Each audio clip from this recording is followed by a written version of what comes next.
Assalamualaikum warahmatullahi wabarakatuh. Salam sejahtera bagi kita semua. Alhamdulillah kita berjumpa lagi pada sesi 4 mata kuliah Studi Komparatif Pendidikan Dasar di berbagai negara. Pada kesempatan kali ini kita akan membahas diskusi 4 dengan topik integrasi TIK dalam pembelajaran di pendidikan dasar.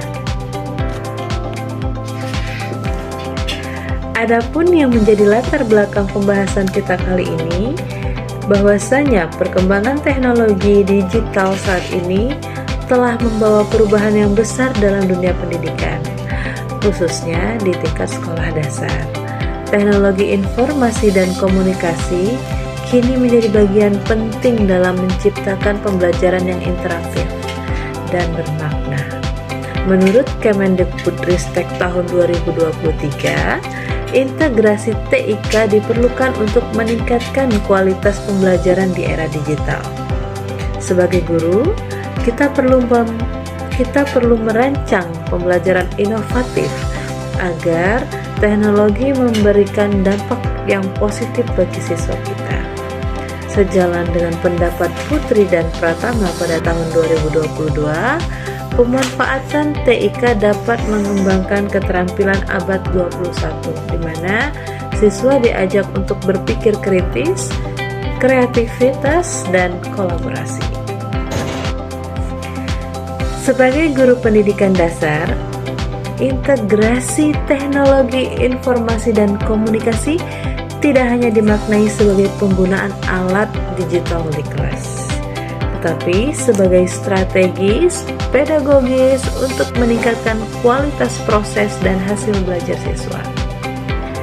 Integrasi TIK dalam proses pembelajaran yang efektif dapat kita capai melalui berbagai cara. Di antaranya, yang pertama, kita dapat merancang pembelajaran berbasis kebutuhan siswa dan bukan hanya semata penggunaan perangkat TIK saja.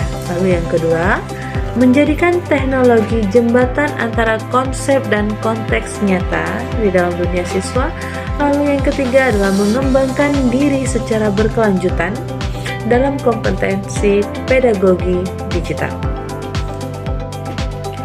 Berikut disampaikan langkah konkret dalam penggunaan TIK di kelas. Pertama, mengintegrasikan TIK dalam perencanaan pembelajaran.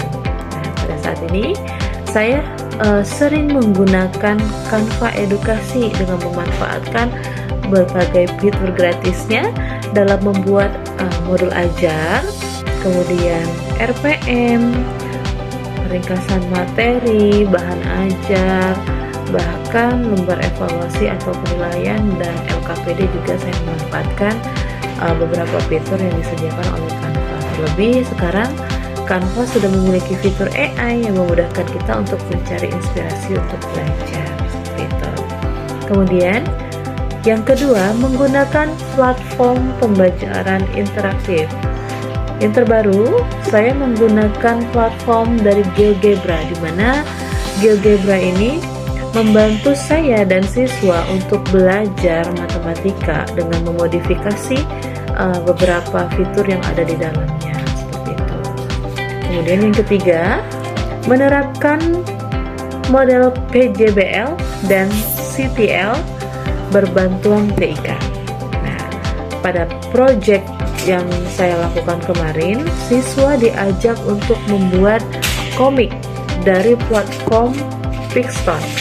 Mereka memanfaatkan fitur yang ada di Pixton, membuat komik, kemudian memanfaatkan Canva juga, ada yang menggunakan Canva, ada yang menggunakan Pixton membuat komik. Lalu Canva ini karena banyak fiturnya juga, siswa juga lebih mudah untuk menggunakannya, seperti itu. Contohnya lagi, pada Canva mereka membuat timeline kerajaan-kerajaan yang ada di Indonesia, seperti itu, dan materi lainnya yang berbentuk project. Kemudian yang keempat, melakukan evaluasi dan refleksi digital. Adapun aplikasi yang sering saya gunakan untuk proses evaluasi diantaranya Quizzes, kemudian Kahoot, lalu ada Google Form. Kemudian yang kelima adalah memanfaatkan teknologi untuk meningkatkan literasi digital dan etika penggunaan teknologi itu sendiri. Nah, terbaru saya sering mengajak siswa untuk mengunjungi laman Budi, ya, buku digital yang disediakan oleh kementerian. Kemudian ada Perpusnas yang disediakan oleh Perpustakaan Nasional seperti itu. Nah, kemudian tidak lupa saya memanfaatkan juga KBBI untuk siswa belajar. Oke.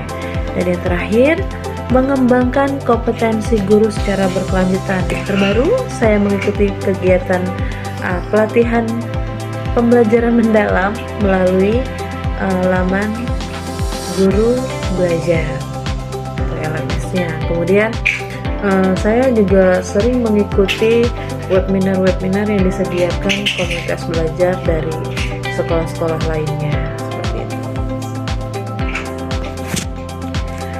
Adapun dampak positif dari implementasi teknologi di lingkungan pendidikan dasar. Yang pertama, dapat meningkatkan motivasi dan keterlibatan siswa. Yang kedua, mengembangkan kreativitas dan keterampilan abad ke-21. Yang ketiga, meningkatkan pemahaman konsep yang tadinya abstrak. Yang keempat, mendukung asesmen dan umpan balik yang lebih cepat.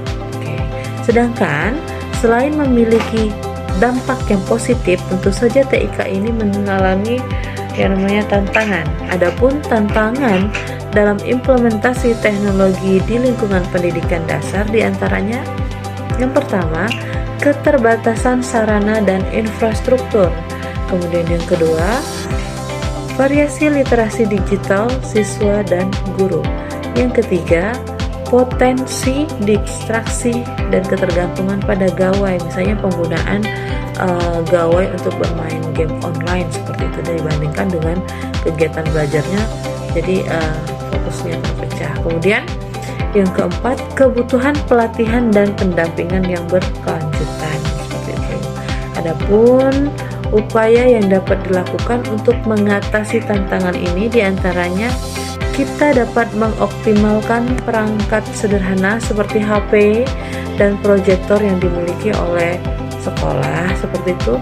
Kemudian yang kedua, mengembangkan pembelajaran blended learning online dan offline.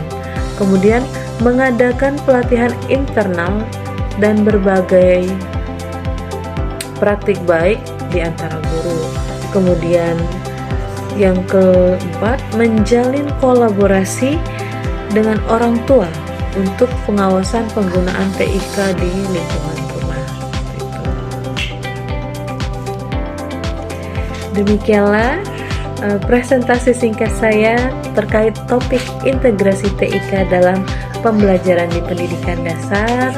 Harapan saya apa yang saya sampaikan dapat menjadi bahan diskusi kita pada pertemuan kali ini. Oke. Atas perhatiannya saya ucapkan terima kasih. Assalamualaikum warahmatullahi wabarakatuh.